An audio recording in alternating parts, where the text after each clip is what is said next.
दोस्तों नमस्कार। मैं केपी सिंह। आप देख रहे हैं अपने चैतन्य news channel people bill. Uttar Pradesh में अब आया है ऊंट पहाड़ के नीचे। सवाल ये है कि ऊंट कौन है और पहाड़ कौन है। जाहिर है कि ऊंट तो जो दिखाई दे रहा है तो उसमें तो ऊंट तो योगी आदित्यनाथ ही है मुख्यमंत्री, और पहाड़ है, पहाड़ आज साबित हुए अमित शाह। वरना कोई औचित्य नहीं था कि उत्तर प्रदेश सरकार ने जो 60,000 से ज़्यादा सिपाहियों की भर्ती की है अपने यहाँ, उनको नियुक्ति पत्र वितरण के कार्यक्रम में केंद्रीय गृह मंत्री को, अमित शाह को बुलाने का कोई औचित्य नहीं था। उत्तर प्रदेश सरकार का काम है। और अगर खुद अपनी पहचान वाला मुख्यमंत्री यदि हो, जो वो समझते थे कि वो एक ऐसे मुख्यमंत्री जिनकी खुद की पहचान है, जो एक भारतीय जनता पार्टी के केंद्रीय नेतृत्व के समानांतर एक शक्ति केंद्र के रूप में उनकी मान्यता हो चुकी, ये मुगालता योगी आदित्यनाथ को हो चुका था। और ये अगर मुगालता अगर बना रहता, इस मुगालते से अगर उन्हें अपने पीछे ना हटना पड़ा होता, तो वो खामे इस कार्यक्रम में केंद्रीय गृह मंत्री अमित शाह को बुलाने की ज़रूरत नहीं पड़ती। लेकिन अब ये इस कार्यक्रम में उन्होंने बुलाया तो ये स्पष्ट हो गया कि उन्हें केंद्रीय गृह मंत्री की जो है वो केंद्रीय गृह मंत्री की जो है का चरण चुम्बन करना पड़ रहा है, उनकी खुशामद करनी पड़ रही।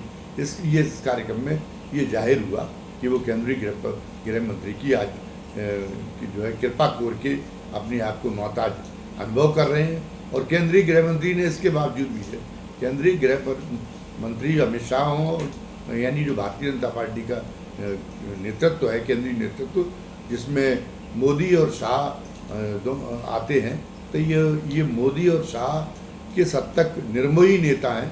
ये बहुत स्पष्ट है। अगर इतने निर्मोही ना हो, वो इतने जो है अपने लक्ष्य के प्रति इतना सदे ढंग से न चलें, आसानी से पसीज जाने वाले ना हो, तो अभी तक तो वो उखाड़ दिए गए होते। लेकिन उनका ये है कि वो तो जो वो साध लेते, जो वो चाहते हैं वो करके रहते हैं। और उन्होंने योगी आदित्यनाथ की जो बिसात क्या है, जो जिनके जो है, जिनको अपना गुरु कहते थे, जिनके कद के सामने अभी 11 और 12 वर्ष पहले जिनके कद के सामने उनका कद जो बहुत बौना समझा जाता था मोदी का, तो उन बड़े जो दिग्गज, जो महारथी, जो 30 मार्क का भारतीय जनता पार्टी के थे, उन 30 मार्काओं को भी उन्होंने घर बैठा दिया और वो च्यू तक नहीं कर पाए। तो ये उनकी महारत है। और इस महारत में योगी आदित्यनाथ को बीच में गलतफहमी हो गई थी कि नहीं, वो भी लोकप्रियता में उनके समकक्ष हो गए।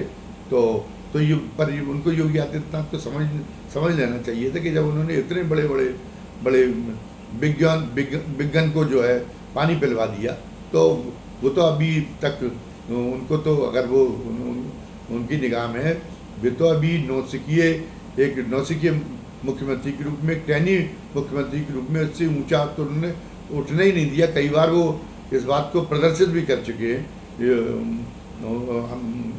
जो है मोदी और अमित शाह। और बीच में ये था कि फिर भी ये मोदी वो मानने लगे थे कि मोदी तो उम्रदराज हैं, और जैसा कि उनके लिए नियम बनाया गया था कि 75 वर्ष की उम्र के बाद में राजनीति से रिटायर होना पड़ेगा। संघ ने ये नियम बनवाया था और मोदी के लिए ही बनवाया था।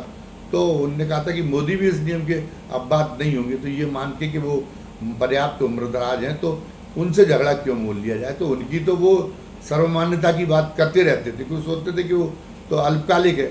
लेकिन वो उनसे ये कतई को कुछ वर्षों से ये स्वीकार करने के लिए कतई तैयार नहीं थे कि हम अमित शाह से हम कहीं से कमतर हैं, बल्कि वो समझते थे कि अमित शाह को वो नज़रअंदाज करने की कोशिश करते थे। वो ये कहते थे कि वो ये लगातार साबित कर रहे थे कि जनता के बीच पकड़ के मामले में अमित शाह उनसे बहुत पीछे छूटे हुए हैं, और इसलिए वो अमित शाह को कोई भाव देने के लिए तैयार नहीं थे। लेकिन स्थितियाँ धीरे धीरे पलटी जब अमित शाह ने अपने वो दाव दिखाए। तो दाव दिखाने के बाद में जब उन्होंने ये जताने की कोशिश की कि वो को भवन में चले जाएंगे तो मोदी और अमित शाह का इंद्रासन हिल जाएगा, वो ये कहेंगे कि अगर डिस्टर्ब किया गया तो वो बजाय दिल्ली जाने के वो गोरखपुर चले जाएंगे, तो इन दोनों लोगों को सांप सूंघ जाएगा और ये खामोश हो जाएंगे और उनसे उनको जो है मनाने में ही अपनी गनीमत समझने लगेंगे। लेकिन ऐसा कुछ नहीं हुआ। उन्होंने कोई उनकी इसको जो उन्होंने कहा था कि इस बहाने एक तरीके से चेतावनी दी थी, अल्टीमेटम दिया था मोदी और शाह को, लेकिन मोदी और शाह ने इसकी कोई परवाह नहीं की और उन्हें लगा कि नहीं, ये तो अगर इस चक्कर में रहे कि नहीं हमको मनाएंगे तो इस चक्कर में तब तक कि हमको निपटा देंगे। ये इतने जो है इतने निष्ठुर हैं कि ये इन्हें तय कर लिया और इनसे हमने अलामत ली तो हम इनसे पार नहीं पाएंगे। तो फिर उनकी जो है उनकी तेवर बदल गए, उनकी भावभंगिमा बदल गई योगी की, और अब तो वो अब जो है एक अपने आप को एक अनुचर मुख्यमंत्री के रूप में जो अपनी नियति उन्होंने स्वीकार कर ली और वो सोच रहे कि मोदी तो उनको बार बार बंटू मुलाकात का समय ही नहीं दे रहे, तो अमित शाह ने उनको कृपा कर ली और कि जब वो गए तो उनसे मुलाकात भी कर ली और उनके कार्यक्रम में आना भी स्वीकार कर लिया।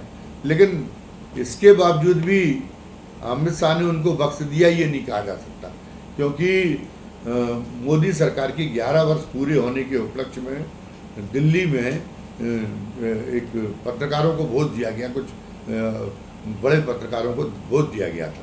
तो उन पत्रकारों में शामिल सौरभ द्विवेदी, लल्लन टॉप के, वो भी शामिल थे और उसके बाद बताया गया कि लल्लन टॉप ने उनसे योगी के भविष्य के बारे में, उसमें प्रधानमंत्री तो नहीं आए थे, उनको बुलाया तो उनके भी गया था, लेकिन प्रधानमंत्री की तो जो है ये तरीका है, उनकी ये कला है कि वो जहाँ पे खुद भी उनका मेजबान के बतौर उपस्थित होना जरूरी है, वो वहाँ पे भी नहीं, वहाँ पे भी वो अपनी उपस्थिति टाल जाते हैं, क्योंकि वो अपनी सर्वोपरिता वो ये समझते हैं कि अगर इस मामले में अगर उन्होंने उदारता बरती या उन्हें अपनी सर्वोपरिता के मामले में किसी तरीके से उदारता जो है प्रदर्शित करना गवारा नहीं है, वो लघुता का बोध तो सबको कराते रहते हैं। सर्वदलीय बैठक में इसलिए वो खुद उपस्थित नहीं होते, राजनाथ सिंह को भेज देते हैं कि नहीं, अब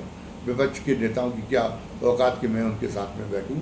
भले ही लोकतंत्र की जो परंपराएं कुछ भी कहती हों, लेकिन उन्हें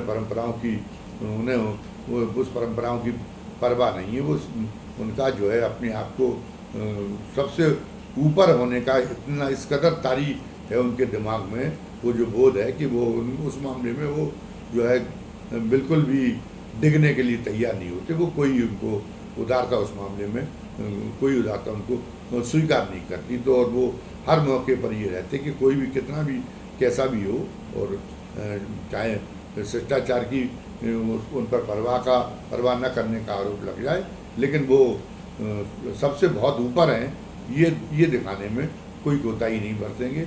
और यही कारण है कि वो ये सोच के कि इन अदने से पत्रकारों के सवालों का मैं जवाब दूं, इनके सवालों का सामना करूं, ये उनको चूँकि स्वीकार नहीं होता, इसीलिए उन्होंने अभी तक 11 वर्षों में कोई भी प्रेस कॉन्फ्रेंस भी आयोजित नहीं की है।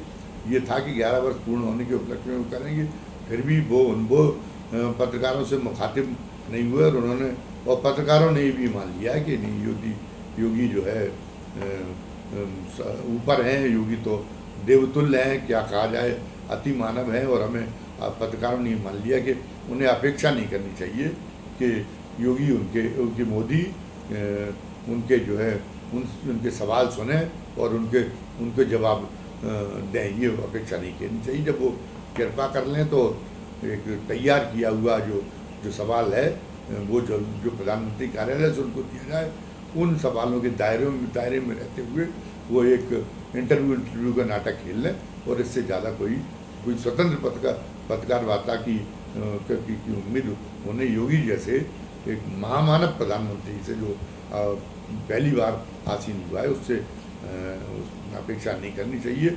उन्हें अपनी हैसियत में रहना चाहिए। खुद पत्रकारों को भी स्वीकार है, तो इसलिए ये विवाद का विषय भी नहीं बनता। बहरहाल तो पर हम ये कह रहे थे कि इतना भक्तिभाव प्रदर्शित किया, इतना अपने आप को ये प्रदर्शित कर दिया कि मैं स्वीकार कर चुका हूँ कि आप प्रभु हैं और मैं आपकी कृपा से ही इस पद पर, मुख्यमंत्री के पद पर विराजमान रह चुका हूँ। योगी जी ने इस मामले में पर्याप्त, मतलब यानी जो इसका निर्वाह करना था भक्ति भाव का, वो पर्याप्त कर लिया। इसके बावजूद भी वो जो जिसका मैं जिक्र कर रहा हूँ कि जिसमें जो पत्रकारों को जो भोज दिया गया, तो उस पत्रकारों में जब सौरभ द्विवेदी ने उनसे योगी जी के भविष्य के बारे में सवाल पूछा तो उन्होंने एक बड़ा कूटनीतिक जवाब दिया। उन्होंने कहा कि अपना बड़प्पन दिखाते हुए कहा कि नहीं, योगी जी से तो मेरी कोई जो है किसी किस्म की कोई प्रतिस्पर्धा नहीं, हम लोगों के संबंध तो निजी बहुत अच्छे हैं। जब ज़रूरत पड़ती, मुझसे ज़रूरत पड़ती तो योगी जो जिस काम के लिए कहते हैं वो मैं कर देता हूँ, और यदि मुझे किसी काम की ज़रूरत उनसे होती है तो मैं जो कहता हूँ वो योगी जी कर देते। तो हमें तो हमारे तो बीच में कोई कहीं से कोई मनोमालिन्य है ही नहीं, और मैं तो कोई योगी जी को रखने न रखने के बारे में सोच भी नहीं रहा हूँ।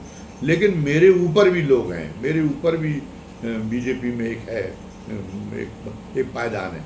अब उस पायदान पर बैठे लोग, वो मुझसे भी जो ज़्यादा शीर्ष पर बैठे हुए लोग हैं, वो बैठा हुआ जो नेतृत्व है, वो निर्णय उसके हाथ में है कि वो योगी जी को बनाए रखना चाहता है या योगी जी के भविष्य के बारे में क्या वो सोच रहा है या कहीं और शिफ्ट करने की सोच रहा है। तो वो मैं उस बारे में मैं उसके बारे में मैं क्या कह सकता हूँ।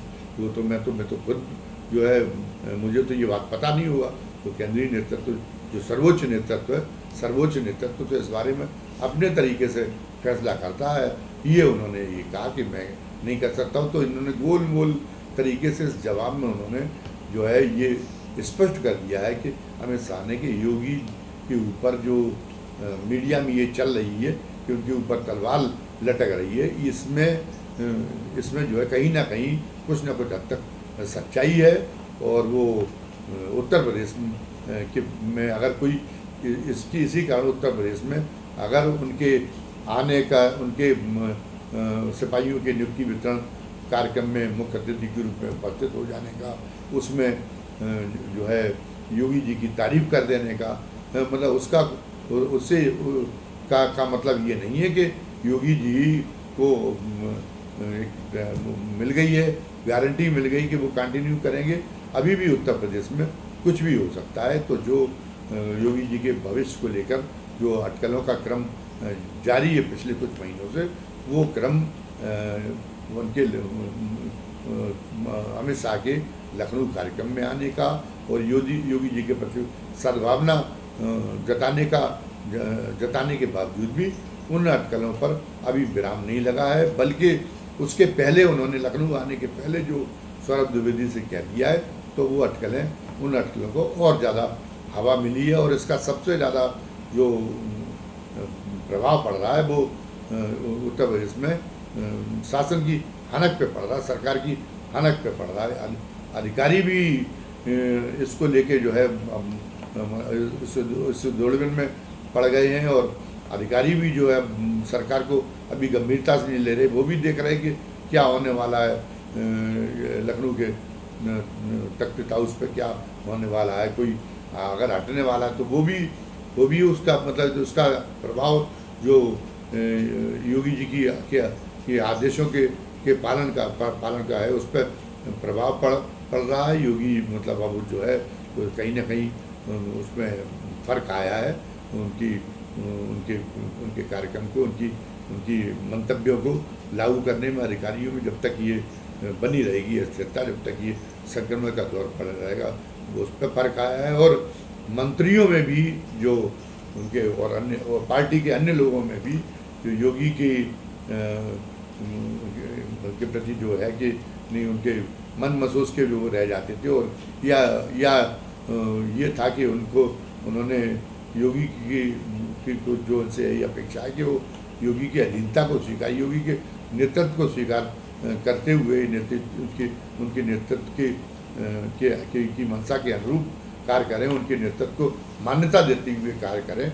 तो वो उस अनुशासन में भी मंत्रियों के और पार्टी के अन्य लोगों के अनुशासन में भी फर्क आया है। तो इसलिए इस कारण से ये जो उत्तर प्रदेश की व्यवस्था गड़बड़ा रही है, उससे लोग भी बहुत उससे खिन्न हैं और ये लोग ये उम्मीद कर रहे हैं भारतीय जनता पार्टी के केंद्रीय नेतृत्व से कि जो भी उसे फैसला करना है वो बहुत स्पष्टता के साथ बहुत जल्दी फैसला कर दे, ताकि उत्तर प्रदेश में एक जो शासन प्रशासन है वो एक अपनी उसके अनुसार एक सुचारू तरीके से उसका कार्य संचालन प्रारंभ हो सके और उनकी समस्याओं का निराकरण हो सके और विकास के कार्यक्रम हैं और जो अन्य जनहितकारी का सरकार की योजनाएं हैं उनका क्रियान्वयन सुचारू तरीके से होना पड़े। अब इस बारे में केंद्रीय नेतृत्व का स्पष्ट रुख आने में कि कितना समय लगता है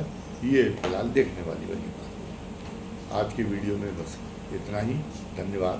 जय हिंद, जय भारत।